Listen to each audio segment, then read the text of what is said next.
Airport को लेकर जल्दी से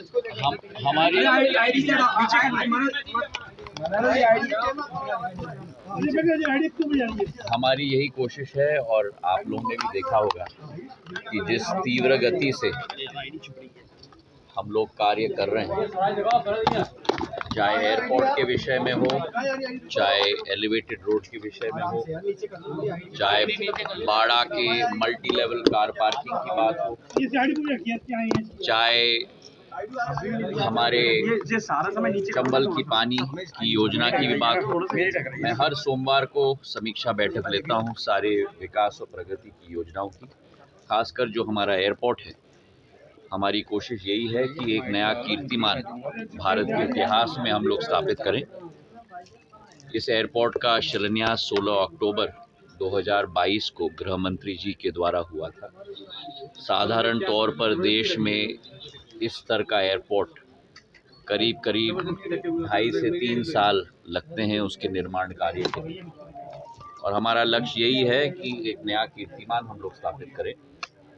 मेरी कोशिश है कि इसी वर्ष के अंत के पहले इसका पूर्ण समर्पण भाव के साथ जनता के लिए हम इस एयरपोर्ट को समर्पित करें, और उसी टारगेट के तहत हम लोग चल रहे हैं। आप देख रहे हैं कि तीव्र गति से कार्य भी हो रहा है। वीरेंद्र कंवर जी ने पार्टी छोड़ दी है, इस्तीफा दे दिया है। देखो, जैसे मैंने आपको सदैव कहा है,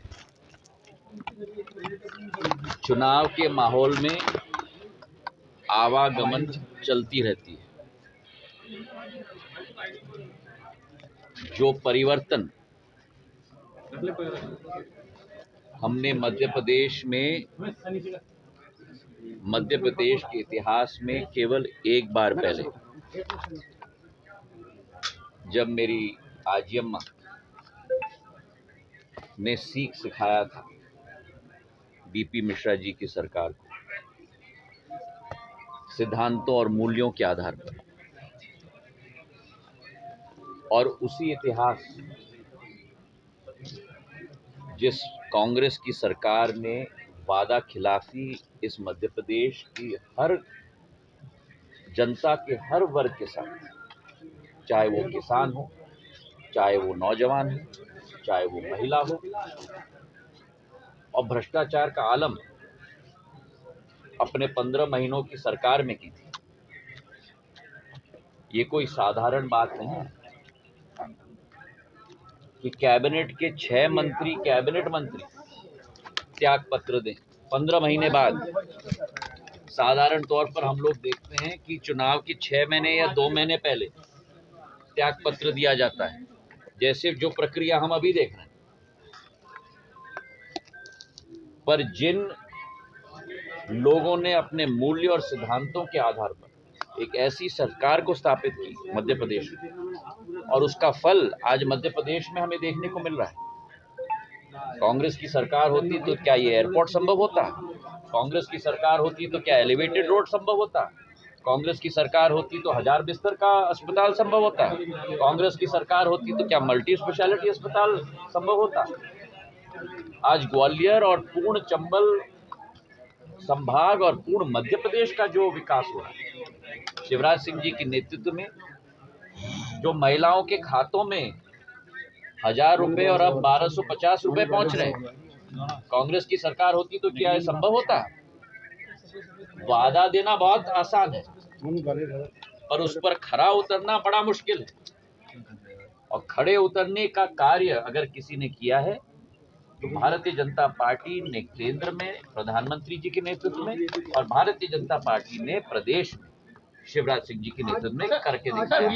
और जो आवागमन हो रहा है वो होता है चुनाव के समय में। हर व्यक्ति का स्वतः का अधिकार है कि वो अपना भविष्य का मार्ग प्रशस्त करे, और यही तो लोकतंत्र है। आज एक अहम बैठक है ग्वालियर संबल की भी, तो किस तरह से देखते हैं चुनावी? हम पूर्ण रूप से लगे हुए, यात्राओं की भी शुरुआत होगी अगले हफ्ते से मध्य प्रदेश के एक एक कोने से, जिसके समापन में स्वयं प्रधानमंत्री जी उपस्थित होंगे, जिसकी शुरुआत में गृह मंत्री जी, नड्डा साहब, गडकरी साहब, राजनाथ सिंह जी स्वयं उपस्थित होंगे। मध्य प्रदेश के विकास और प्रगति और जन जन की खुशहाली के लिए भारतीय जनता पार्टी संकल्पित है। हमारा इतिहास यही दिखाता है, चाहे सिंचाई के साधन देखो आप, चाहे सड़कों का साधन देखो, चाहे ऊर्जा का साधन देखो, चाहे अस्पताल के बिस्तर देखो, चाहे किसान सम्मान निधि देखो, चाहे महिला सशक्तिकरण देखो, इसी राह पर भाजपा ने जो कहा है वो भाजपा ने करके दिखाया।